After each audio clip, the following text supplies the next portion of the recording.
Welcome to Around Kansas. I'm Deb Goodrich, And I'm Michelle Martin. and it's all about kitty cats today. We're going to talk about mountain lions. And a lot of you remember how not so long ago the deniers were saying there were no mountain lions in Kansas despite frequent sightings. But I do recall sitting in Mike Hayden's office when he was the director of Wildlife Parks and Tourism. And this has been a while back, it's 15 years ago or so.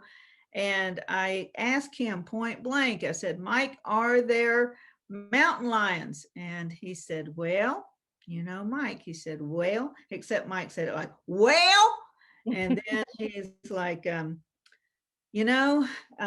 was one hit by a train down south. I can't remember. It's one of the border counties with Oklahoma, and it had been tagged in South Dakota. And he said, I'm pretty sure it didn't walk around Kansas to get down there to Oklahoma. So he knew there were, but there were no confirmed sightings. You got to have some real proof.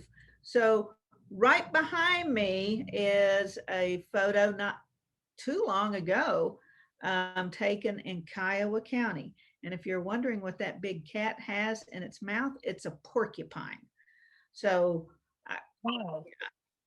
obviously the cat won, but I would, dogs and so many animals are always getting stuck with porcupine quills. So, man, that might have been a fight right there.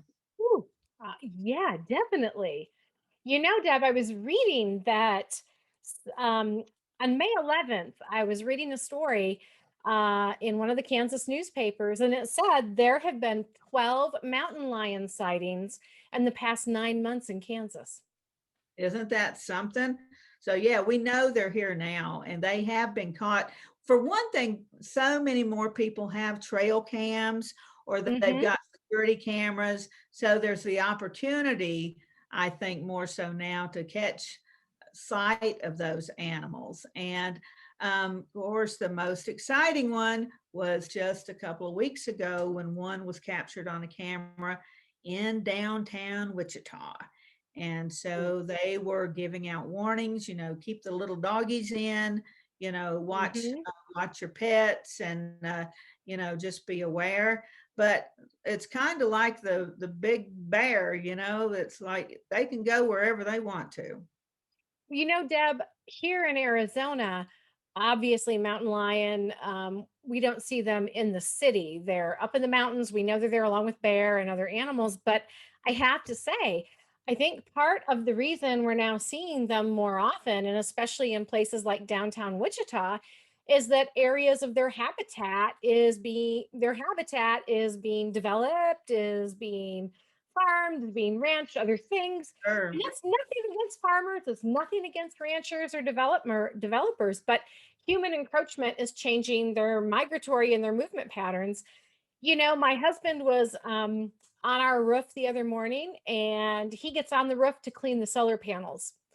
And he was spraying off the solar panels and happened to look over. We have a flat roof on our garage here in Arizona, and he saw something curled up by the air conditioner. And as he moved closer, he stopped because he realized as it looked at him, it was a coyote. The coyote was on the roof of our garage, curled up, and it probably squeezed its way through our driveway gate. Literally, it either climbed our grapefruit tree and jumped up onto the garage roof, or it literally walked through our backyard, walked through our exterior staircase that goes to an outdoor balcony. And that's the balcony. You know that balcony, Deb. It's right off the room that you stayed when you visited. It walked up the stairs and was able to hop on the roof from that balcony, and then made its way over to the garage roof where it was flat and comfy and maybe away from something chasing it, who knows? And he disturbed its morning sleep. Wow. Wow. Yeah. We expect that here. I mean, Mhm. that wouldn't be too far fetched for me to go out and find one on the roof, but out in the middle of Mesa, I mean, Mhm. that is wild. So Yeah. you're right.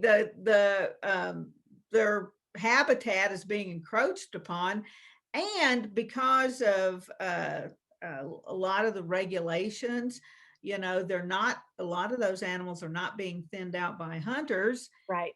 and they you can't hunt in town for good reason, and so they figure out where the hunting zone stops. They Yeah. figure it out really quickly, and that's where they go. Their internal mountain lion GPS figures out those boundaries real fast, and they also know where they can get a quick meal, a much easier, quicker meal. And you're right, it's keeping the small animals, your dogs, especially your cats. And my first thought was, oh my gosh, when my husband told me the coyote was on the roof, I thought, oh, I hope, this wasn't the morning when maybe the cat darted out the door like she tries to dart out. I thought, oh no.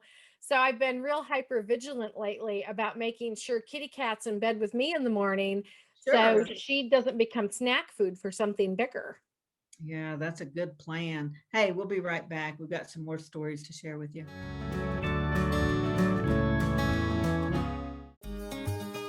Welcome to the Western Kansas Wildlife Travel Center, right here in my hometown of Oakley, Kansas. We're the front door of Western Kansas, located on 3 main highways, I-70, US 83, and US 40. And all those roads lead to history, beautiful scenery, and adventure, no matter which direction you go. We now have an IHOP. That brand that you've trusted up and down the road in all your travels is staffed with local folks, real people just like you and me, and we're waiting on you to join us. So for fun, adventure, fuel up, fuel your body, and let's have some fun.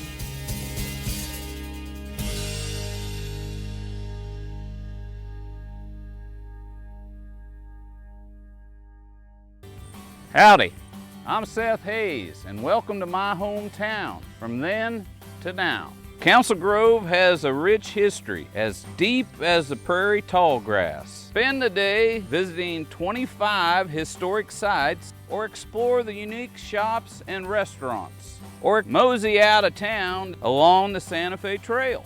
You all visit my hometown, Council Grove, in the heart of the Flint Hills.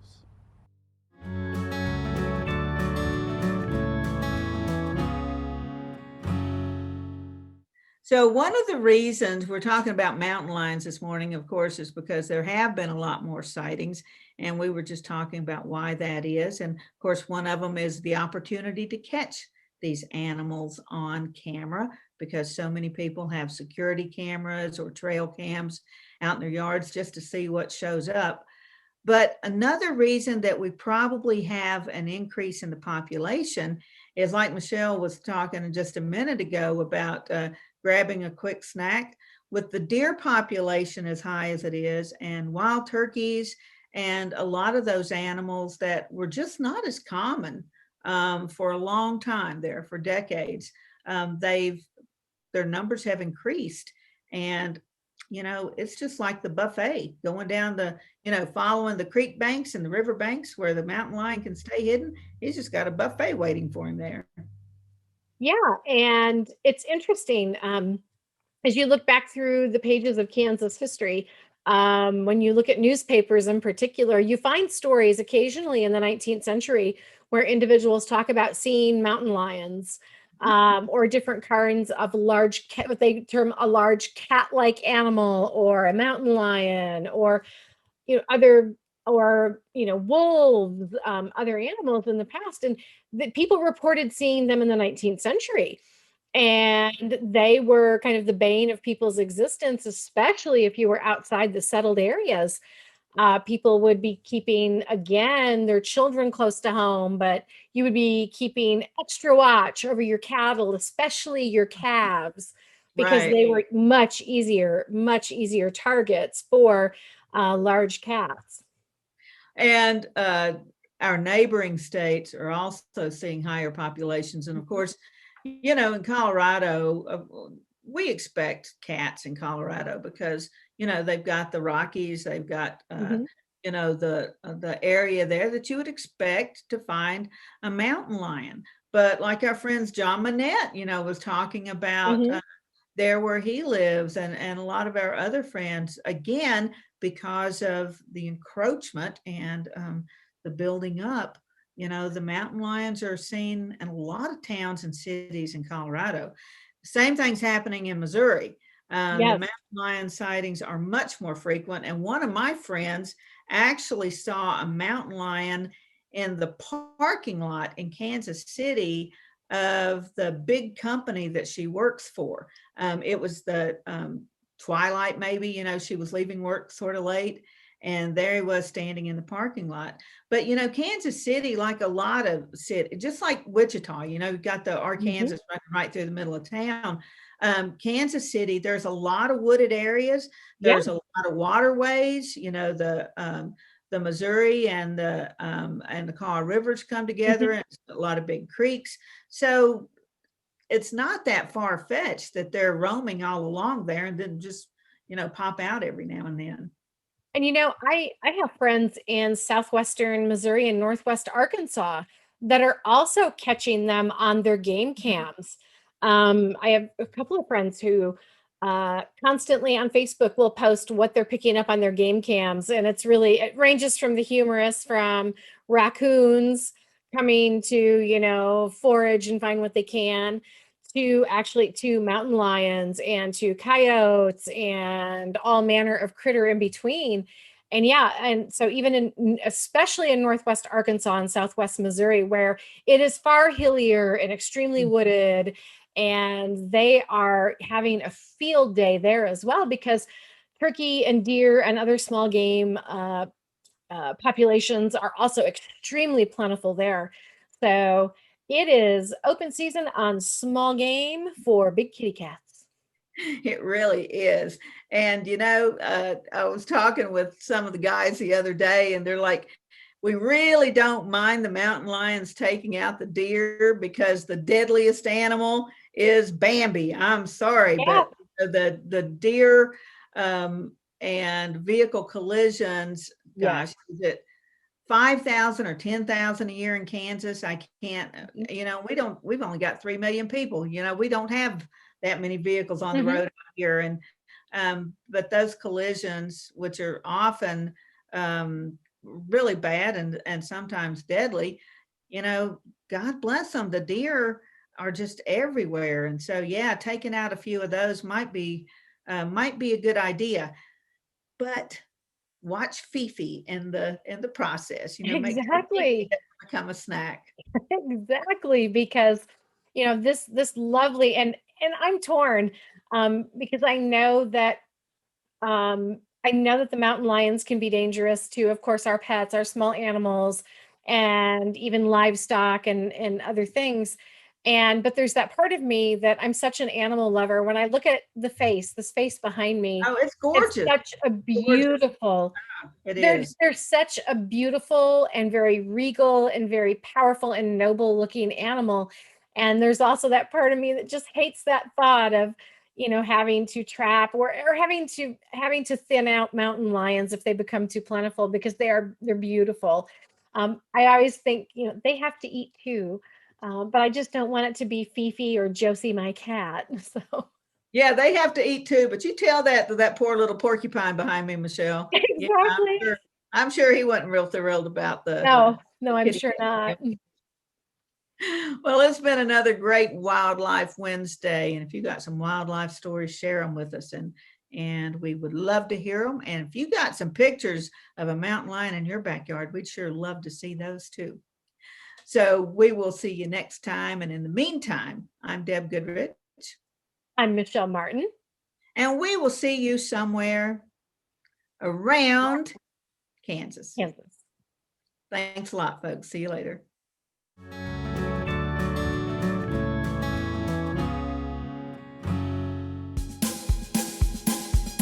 Okay, looks like it's time for our tour. Welcome to the Fort Wallace Museum. Here at the museum, you're going to find some really interesting stuff, like our replica stagecoach from the Butterfield Overland Dispatch. We've got facades from the fort buildings. We've got an 1870s flag. There's a plesiosaur that was discovered locally. We've got the Ray pump organ collection. We're a little bitty place with a great big story, and we'd love to have you. In 1821, a trade route was opened from Missouri in the United States across prairies and mountains to Mexico. In 2021, we will mark 200 years of epic conflicts and grand adventures, larger-than-life personalities, and sweeping landscapes. Join us on an historic journey. The Santa Fe Trail lives on.